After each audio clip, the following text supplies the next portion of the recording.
소아시아에서 유럽으로 이제 바울의 1차 전도여행을 마치고 2차 전도여행을 떠나는데 순탄치 않았잖아요. 바나바와 심히 다투는 그런 환경 가운데서 전도여행을 떠나는데 우리는 그것을 이제 긍정적인 측면에서 살펴보았습니다. 하나님은 그렇게 일하시잖아요. 그리고 바울이 이제 전도 여행을 떠나는데 또 한 사람을 하나님께서 전도의 동역자로 이렇게 준비하고 계셨다라고 하는 것을 이제 오늘 말씀을 통해서 보게 될 것입니다. 그리고 우리가 교리적으로 할례 문제를 해결을 했는데 또다시 할례를 거행하는 이런 본문을 보면서 여러분 또 생각을 좀 해봐야 되잖아요. 그리고 사도 바울이 전도 여행을 계획합니다. 우리가 인생을 살면서도 뭐 한 달을 계획하고 1년을 계획하듯이 사도 바울도 계획을 합니다. 그런데 사도 바울의 계획과는 달리 성령께서 다른 차원으로 이끄시는 아마 그 장면, 전체적인 내용이 될 것입니다. 자, 보시면서 바울이 어떤 방법으로 선교 여행을 떠나는지를 이제 보게 될 것입니다. 오늘 이제 바울이 디모데를 만나잖아요. 디모데의 가족 관계가 여기에선 설명되지 않지만은 사도 바울이 디모데에게 보낸 서신 가운데는 정확하게 나타나 있습니다. 그것이 디모데후서 1장 5절이 되겠지요. 디모데후서 1장 5절을 봅니다.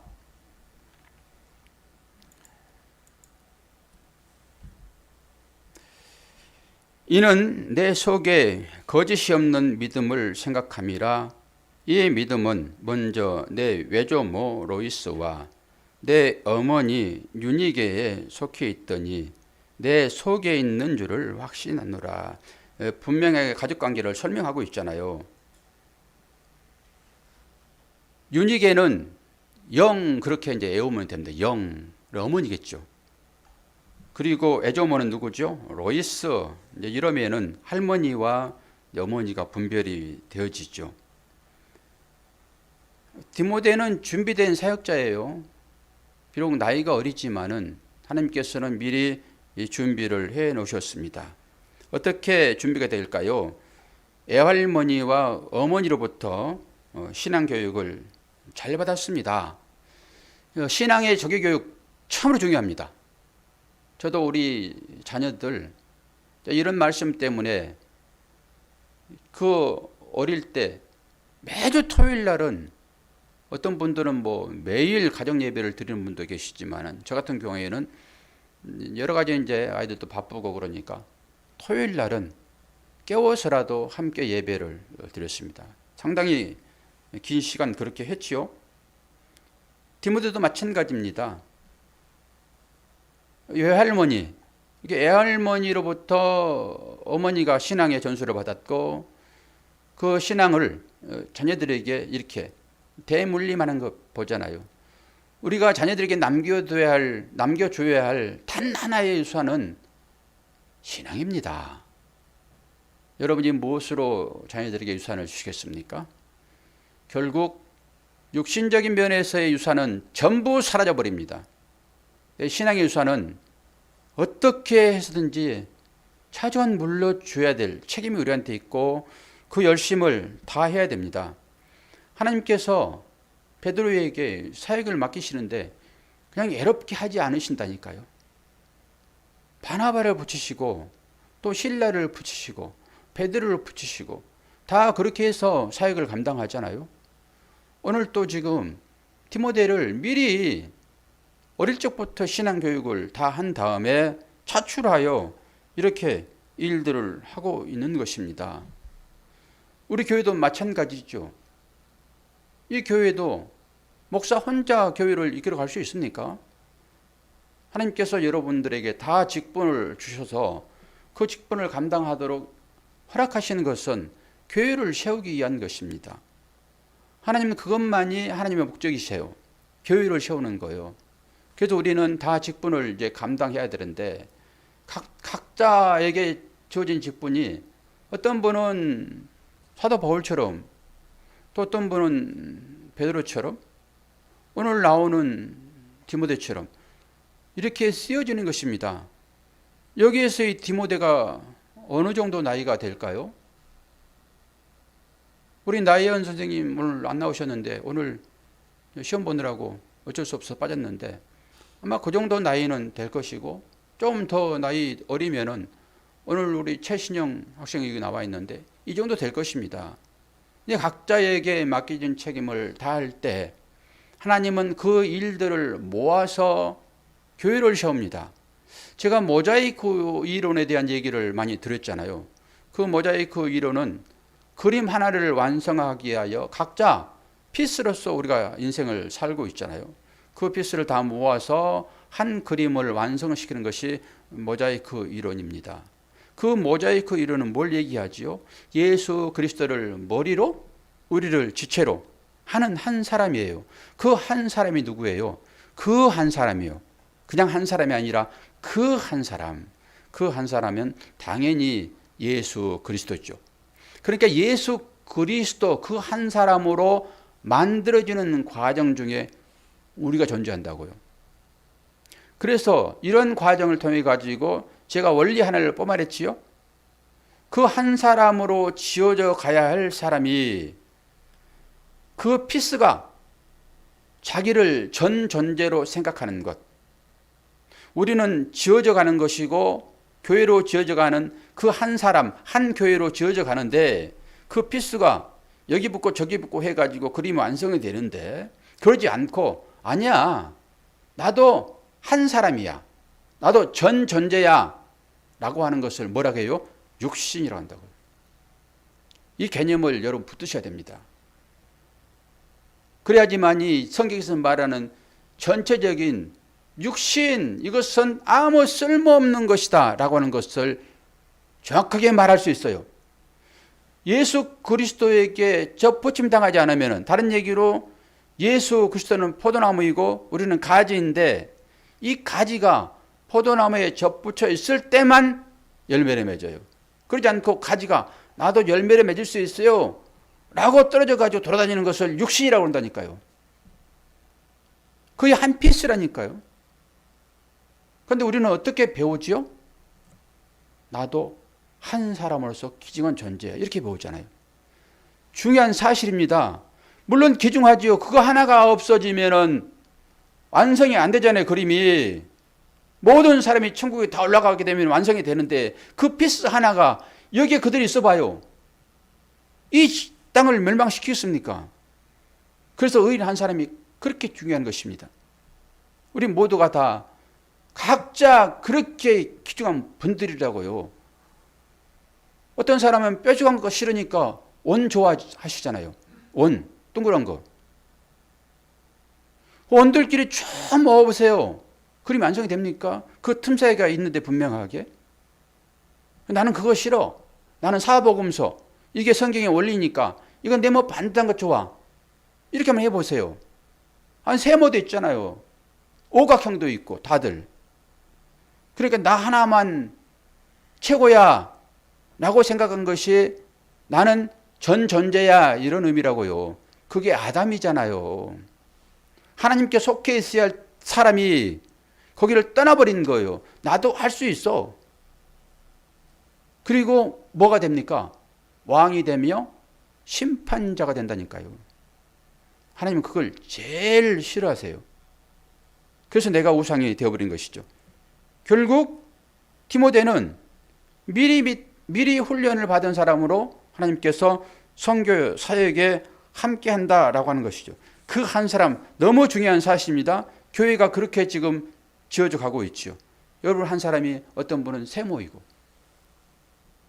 세모와 네모는 어떤 것이 더 뾰족합니까? 김영숙 집사님, 세모와 네모는 어떤 것이 더 뾰족해요? 세모가 더 뾰족하죠. 그리고 뾰족하지 않으려고 자꾸 세모를 붙이잖아요. 그러면은 세모가 하나가 더 붙으면 몇 각형이 돼요? 육각형이 되면서 그것들이 또 하나 더 붙이고 계속 그러면서 마지막에 찔리지 않는 원이 되는 거예요. 처음부터 원 안 됐다니까요. 뾰족할 때 그 뾰족한 것들을 자꾸 붙여보세요. 그러면 원이 되는 거예요. 각도를 맞춰가지고. 이게 진리입니다. 이게 교회의 완성인 거예요. 그러면은 여러분 뾰족한 거 없이 어떻게 회개로 나오냐고요. 우리가. 저 사람이 나에게 상처를 줘야지만이 내가 그를 미워하고 그를 미워할 때 내 안에 성령께서 탄식하시죠. 요것이 기회에 할례받은 사람들이 듣는 소리라고 그랬잖아요. 그냥 상대에 대하여 비난하고서도 내 귀에 그게 안 들린다고 그러면 회개는 안 나오잖아요. 그렇게 성령께서 내 안에 계심으로 내 귀에 그 소리가 들리는 거예요. 그래서 내가 어떤 상태에 있는지, 나도 저와 똑같이 세모로구나. 나는 원인지 알았는데 내가 세모로구나. 왜요? 그에게서 내가 투영되어지는 거예요. 상대는 나의 거울입니다. 이건 100% 제가 장담합니다. 여러분 옆에 계신 분이 뭐가 좀 마음에 안 들게 하면은 그것이 내 안에 있는 것이 그에게서 비춰진다니까요. 그분이 거울이세요. 그래서 그분이 말씀이고요. 그래서 말씀으로 나를 비출 때만 내가 누구인지가 증명되어지고 내가 죄인으로 드러날 때 하나님 앞에 회개하면은 구원받습니다.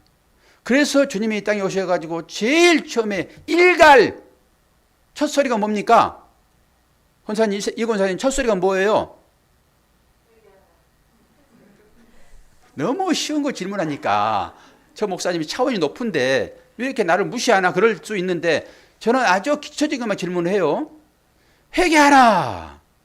천국이 가까이 왔다. 어디에? 내 안에.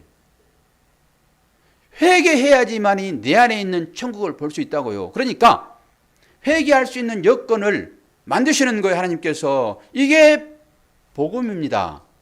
부장님 맞지요? 여기에 여러분이 아멘 하셔야지. 이걸 가지고 여러분의 삶에 나타나는 다양한 문제거리를 해결할 수 있는 거예요. 오늘 하원이에게도 숙제 하나 내놨는데 계속 점검하세요. 집사님. 목사님 너 숙제 냈다는데 이번 주일날 꼭 숙제 해가지고 가야 돼. 그것이 끝입니다. 우리 아이들이 거기에 대해 답하면은 성경 깊이 별 필요 없어요. 더 받기를 원하여 성경 배우면 몰라도 그가 진리인데 그것이. 인생의 문제는 뭐라고요? 고난. 그렇죠? 여러분이 각자 지금 다 고난 중에 있습니다. 모르신가요? 그래서 훈련소에 가면은 1시간 훈련하는데 10분 잠깐 쉬는 시간이 있고 나머지 전부 훈련입니다. 이게 고난이라고요. 각자에게 있을 수 있어요. 어떤 분은 고난 그러면 나쁜 것만 생각하는데요. 여러분 사탄이 주는 물질적인 축복도 있다니까요. 그건 고난이에요. 이 장에 찾아오는 행복. 이건 고난입니다. 분명하게. 그렇게 모든 것들이 우리에게 회개를 촉구하는 것으로 주어지는 거란 말이에요. 그런데 우리는 좋은 일 생기면 무조건 좋죠. 나쁜 일 생기면 이건 물러가라 해버리고. 그렇지 않은 것을 여러분이 고백할 때 진리가 여러분 안에서 여러분을 바른 믿음의 삶을 고백하는 사람으로 만들어낼 거란 말이에요. 그래서 신앙교육이 어려서부터 하는 것이 그렇게 중요해요. 그렇게 신앙교육 했다 하면은 여러분 자녀들 좀 놔두세요. 결국은 그 안에 있는 성령께서 그를 패망 길로 인도하겠습니까? 저는 절대 그렇지 않다고 봅니다. 우리 아이들 신앙교육 잘 시켜놓으면은 언젠가는 성령께서 여러분 둘째 아들을 좀 보시라고요. 그 아버지 집에서 호강하고 살다가 그 집 떠나잖아요. 그 집 떠나는 고생 아닙니까? 근데 아버지가 그걸 놔두잖아요. 그때만 성경 전체가 다 그런 식인 거고 제가 말씀 드릴 때마다 그것이 성경 전부입니다 하는 것들은 다 삶 가운데 하나씩 주어지는 결론들이에요. 그게 둘째 아들도 그게 성경의 결론이라니까요. 고난의 문제를 그렇게 해석하시라고요. 둘째 아들이 어디에서 아버지 나라가 풍요한 것인지, 종들도 배불리 먹는 그 나라가 그렇게 좋은 것인지를 어디 가서 알아요? 고난 가운데 들어갈 때만. 저는 부러운 것 중에 하나가, 어떤 분은 끼니를 때우기 어려워가지고 그 젊어서 고생했다는데, 어떤 분은 돈이 그냥 있는 것을 알았대요. 얼마나 축복인지. 여러분, 그 복을 받으셔야 돼요. 그 복을 받지 못하니까 평생 그거 찾아가는 거예요. 이것만큼 슬픈 일이 어디 있겠습니까? 이게 둘째 아들이 살았던 아버지 집이라니까요. 그러니까 그 아버지 집에서 살았던 자가 그 아버지 집이 얼마나 좋은 것인지를 알려고 그러면은 돼지우리로 내려가 봐야 되거든요. 하나님께서는 그걸 깨닫도록 여러분들을, 지금 돼지우리 그러면은 아유 가기 싫어 그러지만은, 여러분들이 닥쳐 있는 그 환경이 돼지우리라니까요. 거기서 돼지우리를 볼 수 있어야 돼요. 그래서 화들짝 놀라고 우리 하나님의 나라 아버지 집이 얼마나 풍요로운지 라고 아버지 집을 찾는 것이지, 아니야 여기는 돼지우리라도 여기는 별 5개짜리야, 그러면 안 되는 거예요. 다 돼지우리예요, 우리가 살고 있는 것은. 그래서 그걸 깨닫고 여러분들이 지금 여기에 나와서 하나님 나라의 자녀의 삶으로 예배 드리는 것을 저는 잘 압니다. 아멘 안 하죠? 자, 봅시다. 이 로이스와 유니기가 누구라고 그랬죠? 디모데의 외할머니며 어머니라고요. 그 어머니 때문에 사도 바울 그 전도자로 함께 사역할 수 있는 길이 열린단 말이에요. 여러분도 하나님의 사역하기를 원하시잖아요. 얼만큼 원하시면은, 어떤 자리가 주어지면은 디모데처럼 사시겠습니까? 한번 자신들에게 한번 물어보시기를 바랍니다. 자, 사도행전 10장에서 우리가 배웠는데 이 말씀을 다시 한번 들춰내 봅시다. 사도행전 10장 32절. 자, 유대인에게나 헬라인에게나 하나님의 교회에나 거치는 자가 되지 말고 나와 같이 모든 일에 모든 사람을 기쁘게 하여 나의 유익을 구치 아니하고 많은 사람들의 유익을 구하여 저희로 구원을 얻게 하라. 이게 지금 사도 바울이 행하고 있는 사도 바울의 믿음의 발자취입니다. 그리고 믿음의 근본인 거예요. 유대에게나 헬라인에게나 하나님의 교회에나 거치는 자가 되지 말고. 지금 사도 바울은 유대인의 선교사로 보냈습니까? 헬라인 이방의 선교사로 보냈습니까? 이런 걸 꿀먹으면 안 돼요. 사도 바울은 이방 땅으로 보낸 선교사라고요. 그럼 베드로는요? 베드로는 유대인으로 보낸 사도예요. 그 측면 하나 정리해 놓으세요. 그래서 유대인에게나 헬라인에게나 하나님의 교회나 거치는 자가 되지 말고, 어떤 상황 가운데 놓일지라도 너희는 그것을 함부로 판단하지 말고, 이런 거예요. 내 신앙이 옳다고 해서 내 신앙과 배치되는 어떤 것으로 보여질지라도 그는 헬라인이니까. 제가 뒷얘기를 하려고 지금 끌고 들어오는 거예요. 그리고 고린도전서 9장 20절. 유대인들에게는 내가 유대인과 같이 된 것은 유대인을 얻고자 함이요, 율법 아래에 있는 자들에게는 내가 율법 아래에 있지 아니하나 율법 아래에 있는 자 같이 된 것은 율법 아래에 있는 자들을 얻고자 함이요. 아멘이죠. 여러분이 신앙의 경지가 여기에 들어가야 됩니다. 이게 율법에서 은혜로, 다시 은혜에서 율법으로, 이런 순환 과정인 거예요. 이게 처음에 율법으로 시작하잖아요. 우리가 율법을 통하지 않고서는 십자가로, 예수로 여러분을 인도하지는 못해요. 그래서 율법을 모학 선생이라고 얘기해요. 모학 선생은 뭐예요? 초등학교 가기 전까지. 저기 유치원 선생님 잘 계시잖아요. 여러분들이 율법의 모학 선생인 것입니다. 초등학교 가기 전까지. 그 초등학교는 예수께로 가는 거예요, 그게. 이게 율법의 역할이란 말이에요. 그러니까 이 율법의 역할이 없이는 절대 예수 만나지 못해요. 율법의 역할은 뭐죠? 죄를 드러나게 하죠. 내가 죄인인 것을 깨닫게 하는 것이 율법이란 말이에요. 그래서 율법이 먼저 주어지는 거예요. 그래서 죄가 깨달아지면은 회개가 터져나오지요. 그래서 구원이 일어난다니까요. 이건 교리인 거예요. 이것을 튼튼하게 하지 않으면은 여러분의 신앙에 혼돈이 계속 생겨요. 말씀을 볼 때마다. 그래서 먼저 율법이 주어지는 것입니다. 그리고 나서 예수를 만나면은 어떻게 해요? 아, 율법의 어떤 행위로, 율법은 뭐예요? 이렇게 하면은 너희들이 복 받을 것이다. 이렇게 하지 않으면은 3대를 내가 멸하리라. 하나님 말씀이잖아요. 이게 율법인 거예요. 그러면 깜짝 놀라잖아요. 그래서 복을 받기 위하여 열심히 신앙생활을 했던 사람이 사도 바울이에요. 그가 율법이라니까요. 그 율법의 경지에 이르렀더니 이제 주님을 만나는 것입니다. 다메섹에서.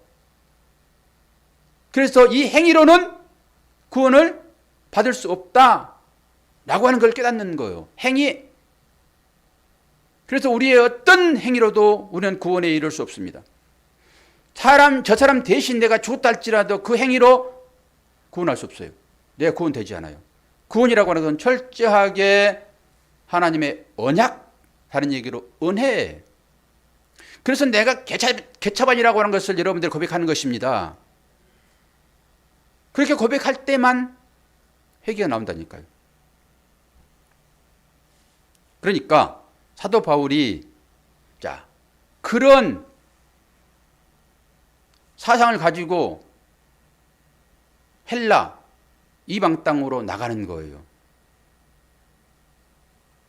다시 한번 사도 바울은 철저하게 믿음의 근본을 다잡으면서도 불구하고 그것을 뛰어넘는 사랑으로, 덮어주는 사랑으로, 혹여나 조금 잘못됐더라도 그것을 당장 바로 잡아내고자 하는 그런 걸로 하지 아니하고 기본은 깔고 가겠죠. 당연히 어떤 것이 옳은 것인지. 그러면서 지난번에 제가 우리 단톡방에 올렸던 말씀, 이런 말씀 읽어보셨나요? 우리 김사님만 거기 답을 달았던데, 제가 지난번에 설교 시간에 그 본 말씀 찾지 못하고 그냥 말로만 했던 것인데 그때 생각나가지고 다시 올려드렸어요. 그 말이 무슨 말인지 오늘 다시 한번 띄워드리면서 설명을 해드립니다. 갈라디아서입니다. 갈라디아서 2장 11절에서 14절. 이 베드로, 게바잖아요. 게바가 어떤 것인지, 왜 마가를 데리고 가지 않았는지를 설명하고 있단 말이에요. 게바가 안디옥에 이르렀을 때 책망할 일이 있기로 내가 저를 면책하였노라. 야고보에게서 온 어떤 이들이 이르기 전에 게바가 이방인과 함께 먹다가 저희가 오매 그가 할례자들을 두려워하여 떠나 물러가매 남은 유대인들도 저와 같이 외식함으로 바나바도 저희의 외식에 유혹되었더라. 그러므로 나는 저희가 복음의 진리를 따라 바로 행하지 아니함을 보고 모든 자 앞에서 게바에게 이르되, 책망하는 거예요. 모든 사람 앞에서 면박 주는 것입니다. 이르되 네가 유대인으로서 이방을 쫓고 유대인답게 살지 아니하면서 어찌하여 억지로 이방인을 유대인답게 살게 하려느냐 하였노라. 헌지금 내는 것입니다. 많은 사람 앞에서 창피 줘버리는 거예요. 사도 바울이. 베드로도 지금 이방으로 선교 나왔잖아요. 베드로는 그래서 유대 쪽으로 복음 전하는 자로 얘기를 했지만 이방에 나와가지고 복음을 전하는데 베드로가 지금 이렇게 하고 있단 말이에요. 지금 할례 받지 않는 사람과 같이 식사하는 것, 이게 복음이에요. 그런데 할례 받은 자들이 오니까 그들의 눈을 피해가지고 자리를 떠나는 거예요. 이게. 그래서 바나바도 거기에 경도되었다라고 하는 거예요. 그러니까 바나바가 같이 가자고 했던 그 마가를 데리고 가지 않는 것이 바로 그런 측면이다라고 하는 거예요. 그래서 베드로는 너는 어차피 유대주의니까 유대 땅으로, 유대인 기독교인, 유대 기독교인 얘기하겠죠. 유대인은 여러분 저주받을 자들입니다. 유대주의에서, 율법주의에서 기독교로 나와야 되는 거예요. 그러니까 그 사람들이 예수의 나심과 부활을 믿고 기독교로 개종한 사람들이에요. 제자들이. 그러니까 거기로 보낸단 말이에요. 유대 사람들을 구원하는 거예요. 하나님 믿는 사람을, 그리스도를 믿게 개종시키는 것이 베드로의 책임이라고요. 여기 바울은 그것도 아니고 하나님도 알지 못하고 그냥 자기 만족을 위하여 우상 숭배하는 자들, 그 사람들이 헬라 사람들이잖아요. 지식 있는 사람들. 그러니까 그런 사람들한테 보낸 것이 지금 바울이에요. 바울. 그러니까 네가 복음을 안다고 그러면서 복음을 전하는데 왜 할례받은 사람들이 오니까 슬쩍 자리를 피한단 말이에요. 지금 그걸 책망하는 거예요. 지금. 그럼 너도 지기 어려운 것을 왜 지금 남한테 짐을 지려고 해? 근데 할례의 문제를 해결했잖아요. 할례의 문제. 할례의 문제는 겉으로 드러나는 것이죠. 이것은 안 된다. 그렇다고 우리가 할례 받았는지 안 받았는지 그것도 확인할 방법은 있습니까? 겉으로 드러나긴 하지만은 안 되잖아요. 그런데 그걸 할례는 이제 다 마음이 할례하는 것이니까 해결됐다. 그러면서 딱 네 가지만 하지 마라 그랬어요. 네 가지 앞대가리만 한번 해봅시다. 또 두 번째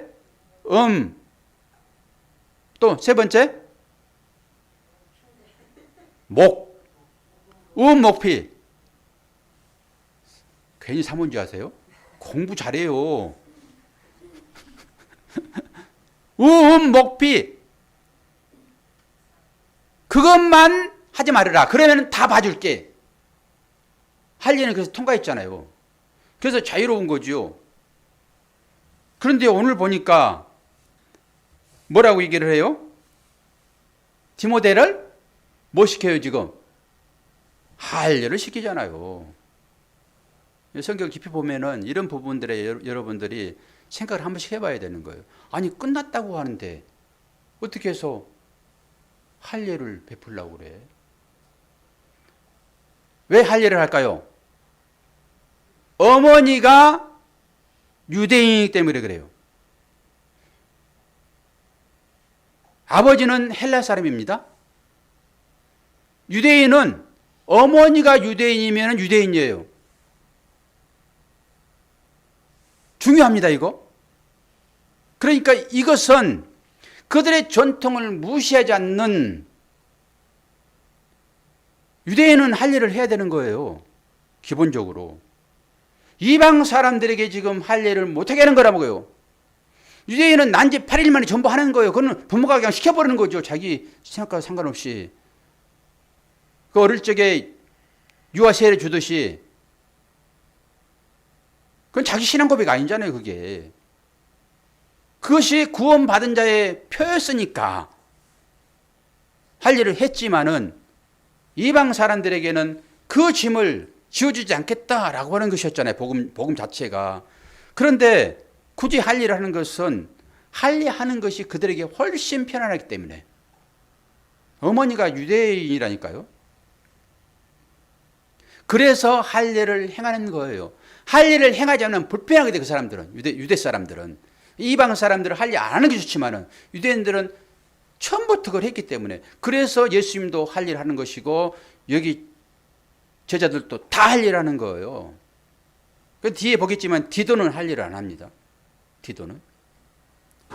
그래서 사도 바울이 얘기하는 거예요. 유대인에게나 헬라인에게나, 또 유대인들에게는 내가 유대인과 같이, 또 율법 아래에 있는 자는 율법 아래에 있는 자 같이. 뭐라고 그래요? 복음을 갖는 자는 복음을 갖는 자처럼. 여러분이 이런 경지에 들어가야 됩니다. 저도 이거 잘 안 되거든요. 저도 여러분들의 어떤 특이사항, 이것이 믿음과 배치되게 되면은 그걸 믿음으로 고쳐내려고 책망식으로 얘기를 할 수도 있습니다. 사도 바울은 그렇지 않았다라고 하는 거예요. 말씀을 깊이 깨닫고 어떤 경지에 이른 자와는 그 차원에서 말하는 거고, 처음 교회에 입문하여 이제 짜박짜박 걸음걸이를 한 분들에게는 그대로 그와 동등한 입장에서 얘기하는 것이 사도 바울이라고요. 그래서 유대인에게는 유대인처럼, 율법주의자에게는 율법주의자처럼 이렇게 간다고요. 여러분, 어머니가 유대인이니까 유대인이라 얘기를 했잖아요. 이건 뭘 얘기를 하죠? 아버지들 대단히 죄송하지만은 우리 자녀들은 아버지 없이는 살아도 엄마 없이 못 삽니다. 그렇지 않습니까? 곰곰이 한번 생각해 보세요. 아버지 없이는 살아도 어머니 없이는 못 삽니다. 왜 그럴까요? 제가 아침에 곰곰이 생각해 봤잖아요. 왜 그럴까? 자녀는 그 엄마와 한 몸이기 때문에 그래요. 10달 동안 함께 있었잖아요. 어떻게 해서 뼈와 살이 만들어집니까? 어머니가 먹는 거에 따라서 만들어지는 거예요. 어머니의 100%의 영향입니다. 물론 씨라고 하는 것이 있었기 때문에 그 사람이 거격을 입고 있지만은 어머니 때문인 거예요. 어머니. 그런데 그것도 한번 여러분 잘 생각해 보실 것은 이것이 다냐? 그렇지 않다라고 하는 거예요. 어제 우리 청년 한 분이 결혼해 가지고 이제 가정을 꾸미면서 여러분 여기서 한 몸 사상을 이해할 수 있어야 돼요. 그리스도의 사상이 한 몸 사상이잖아요. 둘이 있다가 하나 되는 것입니다. 이게 여러분 결혼인 거예요. 이 과정을 통해 가지고 나와 너라는 개념이 없어지는 것입니다. 한 몸이 되었는데 거기에 너와 나 있어요? 거기에서도 너와 나를 찾으면은 이건 진정한 한 몸이 아닌 것입니다. 결혼은 바로 그런 거예요. 그래서 아버지도 없고 어머니도 없는 것입니다. 한 몸 그냥 되는 거예요. 그런데 이 몸을 가지고는 하나님의 나라에 못 들어간다니까요. 이 몸을 가지고는. 이것은 또 다른 몸을 말하고 싶은 거예요, 성경은. 그런데 우리는 이 몸이 전부로 생각해 버리잖아요. 그래서 영의 몸이 있는가 하면은 육의 몸도 있느니라. 이 육의 몸의 결합을 통해 가지고 영의 몸이 뭔지 그걸 성경은 얘기를 해요. 부활 이후에는 십장가를 가요, 안 가요? 안 가잖아요. 그런데 이 땅에서는 왜 십장가를 가요? 결혼은 바로 그걸 얘기하는 것입니다. 예수 그리스도로 지어져가는 과정을 그 결혼의 형태를 통해서 얘기하는 거예요. 이게 결혼의 비밀입니다. 한 몸 사상 그리스도로 지어져가는 이거예요, 이거. 모든 일들이 거기로 총 집합되어지는 거예요. 나이가 젊으나 늙으나 생각은 거기에 많이 노출되어 있습니다. 80 먹은 늙은 이 남정네가 그 어린아이들 데리고 못된 짓을 하잖아요. 이게 육의 몸을 입고 있는 모든 사람들이 그 생각을 가지고 있습니다. 또 원초적인 것이긴 하지만은 이것을 하나님께서 심어놓으셨다고요. 이 하나를 이루기 위하여 내가 너희들과 하나 될 거야. 한 나라를 이룰 거야. 그런 관계인 거예요. 그러니까 여러분이 지금 이 땅 가운데 살고 있는 이 모습을 가지고 그대로 하나님 나라를 할 것이다? 한번 생각해 보자고요. 어떤 분은 잘생기기도 하고 어떤 분은 키가 크기도 하고, 어떤 분은 우리가 평가할 때 뭐 기준이 미달인 어떤 것이 있을 수 있고, 그러면은 그 몸을 그대로 가지고 간다고 조금만 좀 깊이 생각해 보자고요. 여기에서도 시기 질투 다 하고 있는데 그 하나님 나라 가가지고 그게 그대로 이어진다고 그러면은 그거 천국이겠냐고요, 여러분. 그러니까 이 개념도 확실하게 우리가 이곳에서 깨닫지 못하고 어떻게 하나님 나라를 갈 수 있냐고요. 그러니까 그 하나님 나라를 여러분들이 어떤 생각을 가지고 가고자 하는지는 내가 모르겠으나 여러분의 삶 가운데서 한 몸을 이룰 때의 그 마음으로 여러분의 자녀들을 보고 여러분의 남편, 아내를 보시란 말이에요. 그러면서 이게 하나님의 나라로구나. 먼저 완성하세요.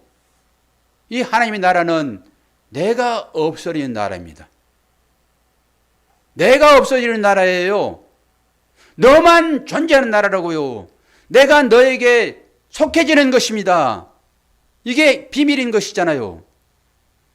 그런데 우리들은 자꾸 나. 자기 부인을 시키는 거예요. 그래서 자기 부인이 안 되면 전부 나잖아요. 한 몸을 이루면서도 나 찾아요, 나.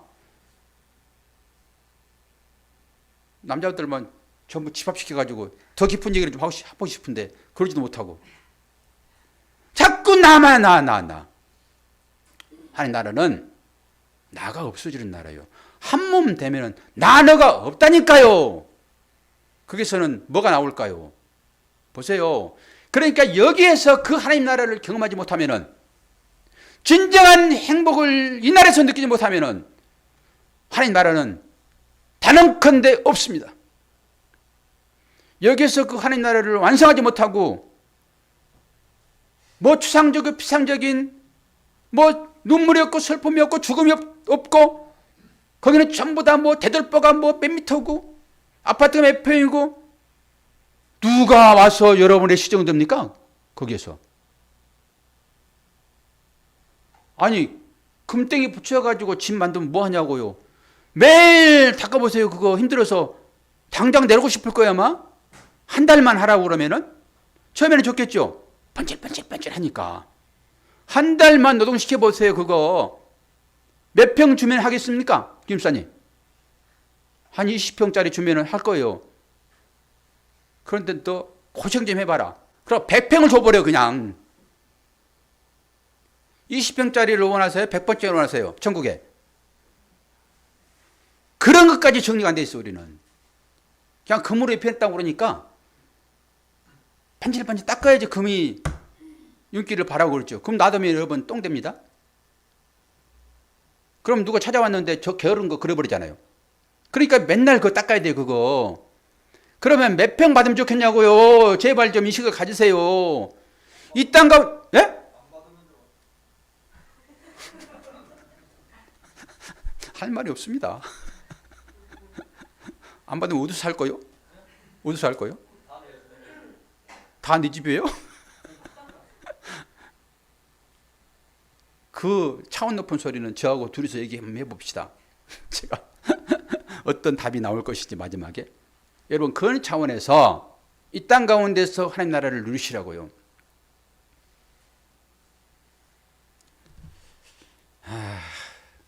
이 지도를 보면서 설교를 좀 더 해야 되는데 지도 요거는 다음 주일날 이제 따라가면서, 오늘은 이 준비된 것들이 거의 다 안 남았고 하나님께서 인도하심 따라 제가 설교를 했으므로 이것이 전체적인 성경의 결론인 것이고, 그런데 우리는 이 지도를 통해 가지고 사도 바울이 어떤 방법으로 여기를 갔는가, 말로 들을 때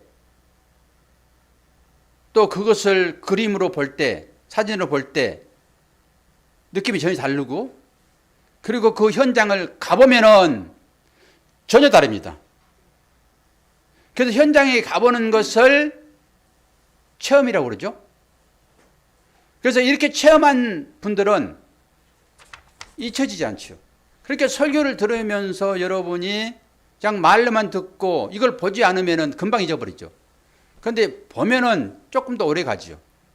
그리고 이것을 가지고 여러분이 현지 선교 여행을 가보셔야 돼요. 그러면 생동감이 있습니다. 이것을 우리는 체험이라고 얘기하는 것이고, 성경은 그것을 야다라 얘기하면서 아담과 하와가 동침하였더니 그렇게 얘기를 해요. 이 동침이 또 뭡니까? 한 몸 이루는 거잖아요.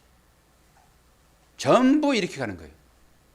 그래서 결국은 예수 그리스도를 머리로 하나를 이루자. 그런데 교회 내에서도 이게 잘 안 돼요. 전부 다 이 손가락 크게 재잖아요. 다 필요한 것들이잖아요. 나는 최고야? 다 의미가 있잖아요, 지금. 그런데 이거 하나가 어떤 사고를 통해 가지고 없어졌어요. 그럼 이게 없어지면 이거를 뭐라고 그러죠? 없어진 이 상태를 뭐라고 그래요? 불구자 그래요. 온전하지 않아요. 그런데 이거 작다고 얼마나 터부샵니까? 그리고 나만 그냥 이거 여러분들이 이러면 최고예요? 이게 뭔지를 아세요? 이것도 모르는 거예요. 최고래. 제일 크다고.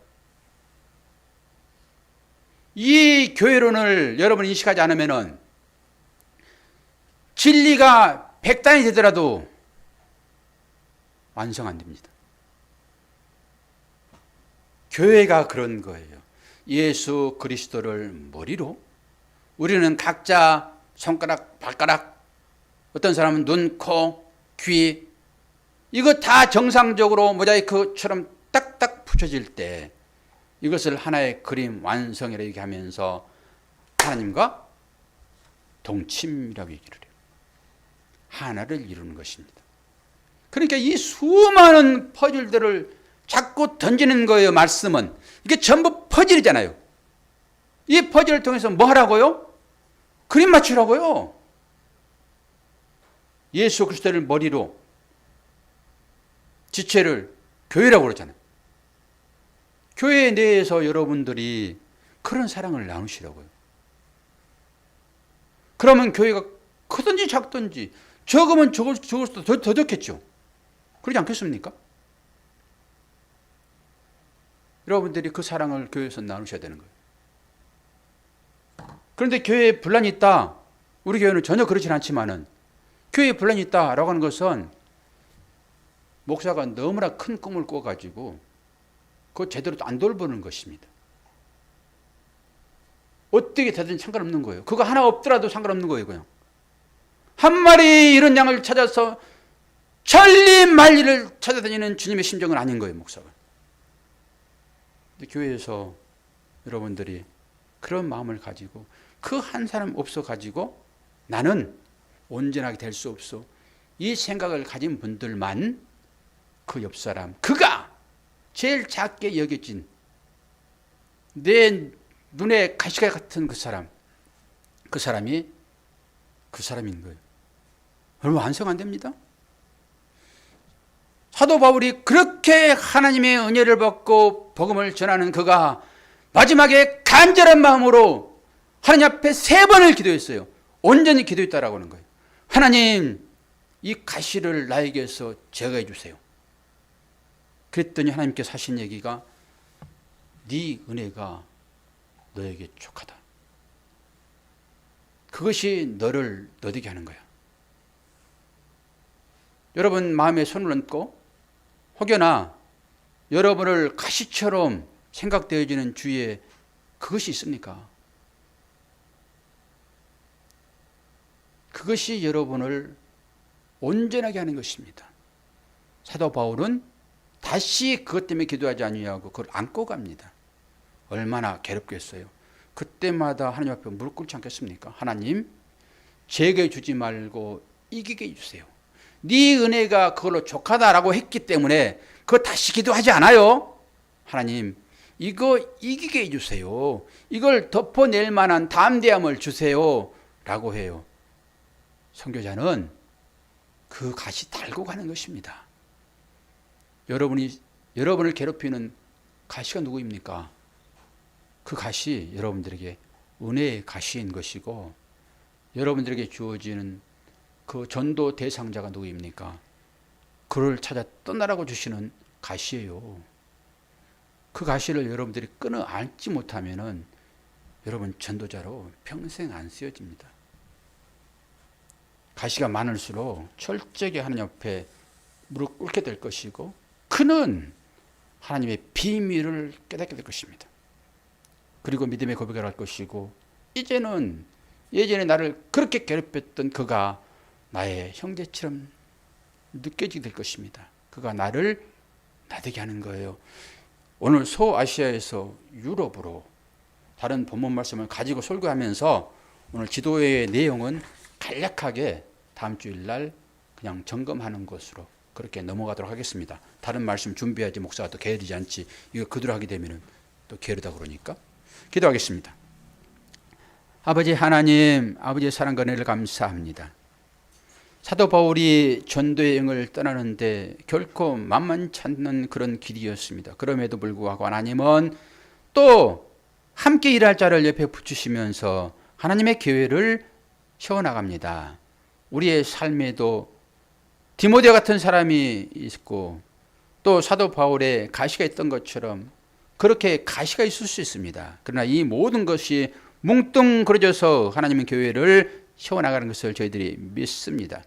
우리 성도들의 삶 가운데도 때로는 평안이 있을 수 있고 때로는 힘듦이 있을 수 있지만은 이 모든 과정들이 복음을 이루어나가는 내가 믿음의 사람으로 완성되어지는 과정 중에 있는 것을 분명하게 눈을 뜨고 보게 하시고 그것을 이겨낼 만한 담대함이 있도록 축복하여 주옵소서. 예수 그리스도의 이름으로 기도하옵